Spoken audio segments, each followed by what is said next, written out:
चित्तौड़ की मिट्टी में मैं पैदा हुआ हूँ और प्रताप का अन्न मेरे पेट में है, मैं गद्दारी नहीं कर सकता।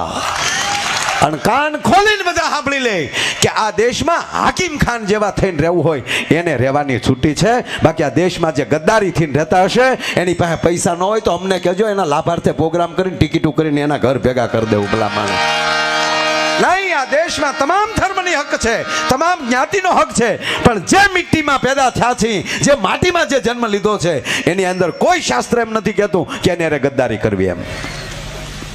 આ એક પણ આ દેશનું એક પણ યુદ્ધ ધર્મ અને અધર્મનું થયું છે, જ્ઞાતિવાદનું થયું જ નથી। બસ તમામ જ્ઞાતિ એક બનીને ભારતને મહાન બનાવવું છે સાહેબ। જ્ઞાતિવાદ છોડો, નાની નાની જ્ઞાતિવાળાને કાંઈ નહીં આવે એમાં હાથમાં। આ પોલીસ વાળાએ કોઈ દી એમ કીધું કે અમે જે જ્ઞાતિના છે એની ઉપર હુમલો થાય ત્યારે લાકડી લેશું?